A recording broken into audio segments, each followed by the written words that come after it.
The month of November 2021 will go down in history as the peak month for cryptocurrency. Bitcoin's value surpassed $67,000 and was close to $70,000. The value of the cryptocurrency market as a whole has surpassed $3 trillion, and Ethereum has surpassed $5,000. True, early backers did quite well for themselves. Those who invested at the zenith, however, have experienced nothing but losses from their purchases. Bitcoin's price plummeted to around $20,000 from its November highs and loss of roughly 70% of its value. The overall value of cryptocurrencies has dropped from $3 trillion to $980 billion. With these news, we know that you're curious on what exactly is going on with Bitcoin, and lucky for you, we're here to enlighten you. Welcome to Data Dash. And before we go on, please go ahead and hit the like, subscribe, and bell button to stay updated for more of our future uploads as we go on. But other than that, let's begin.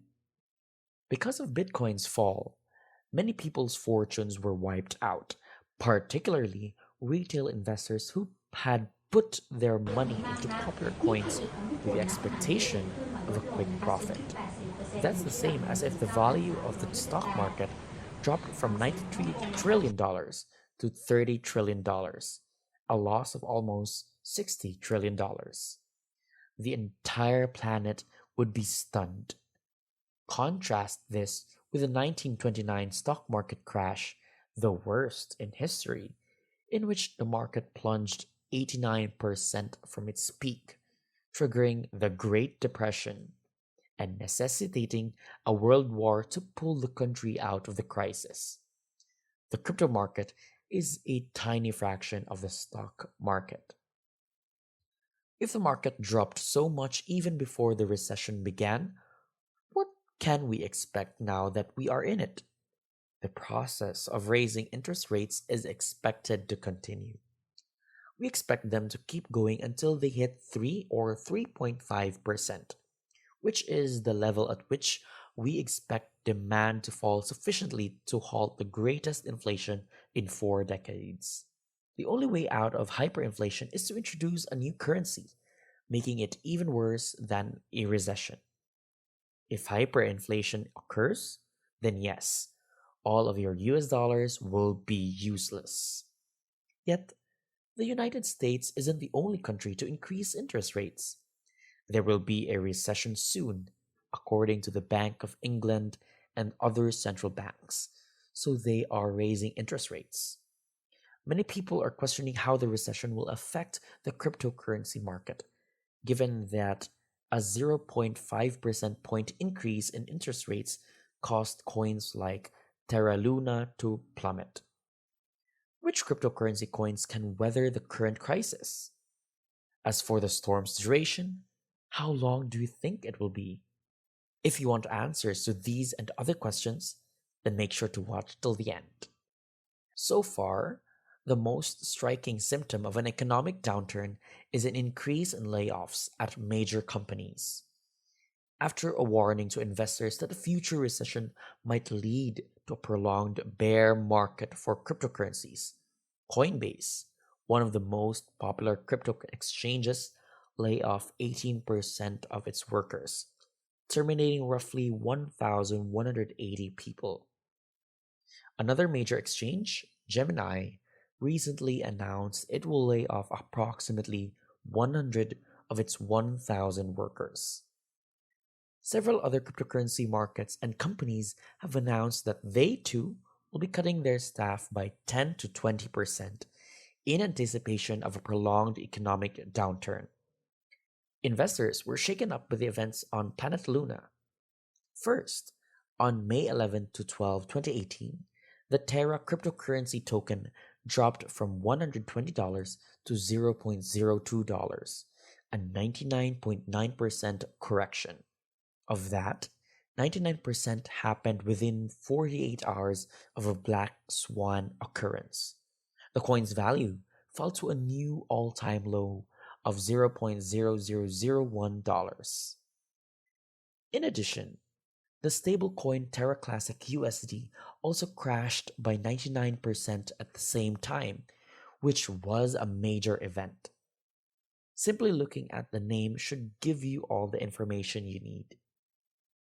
An important distinction between stablecoins and other crypto coins is that one stablecoin is equivalent to $1.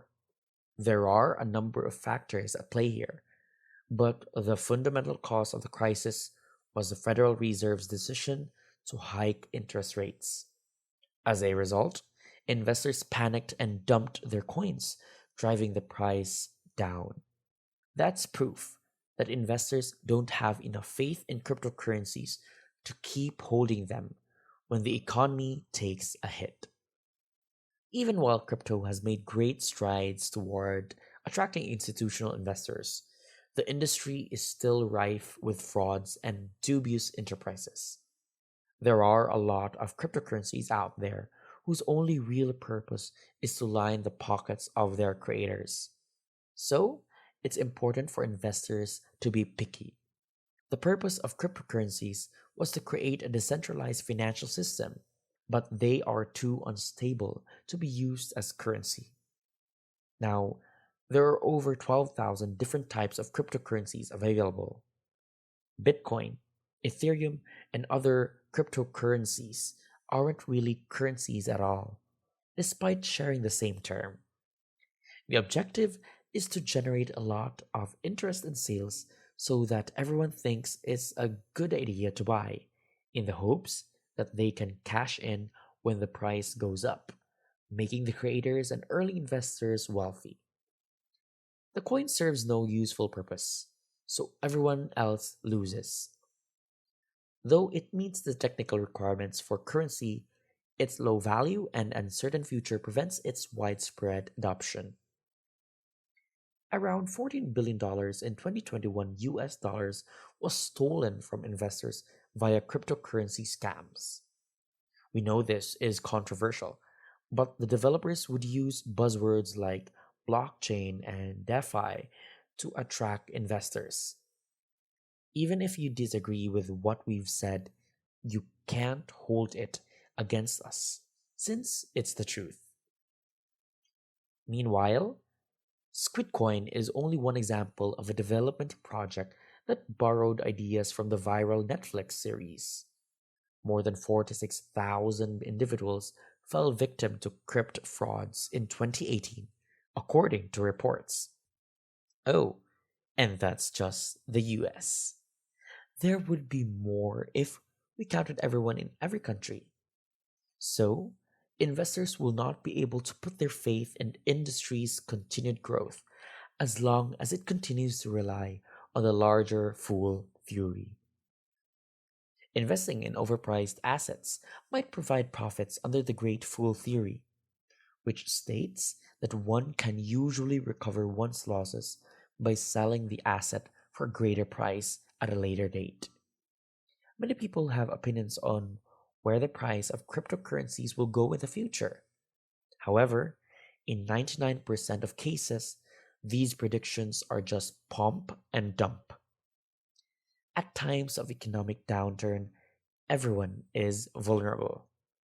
Borrowing money is expensive, so you'll have to use buzzwords like blockchain and DeFi and decentralized to make it sound like you've discovered a new technology that's in high demand.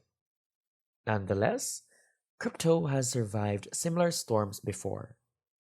Bitcoin's price decreased from about 19,600 USD to as low as $3,185 during the previous storm, which lasted from 2018 to 2020. That's a rise of 85%, and it has stayed between $3,000 and $6,000 for the most of both 2018 and 2019. But things are different this time around.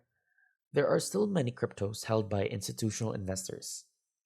As of the end of the second quarter of 2021, institutional investors were responsible for around 44% of all cryptocurrency trading, up from 8% a year earlier, according to estimates provided by Chain Analysis. As the Fed is unlikely to reduce rates for another 2 years, the storm will likely continue for at least that long. Everything is dependent on inflation. Therefore, this is only a forecast.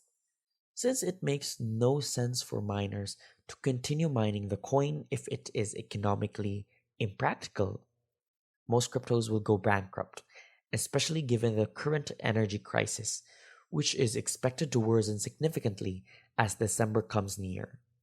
But we don't have to worry about that too much for now.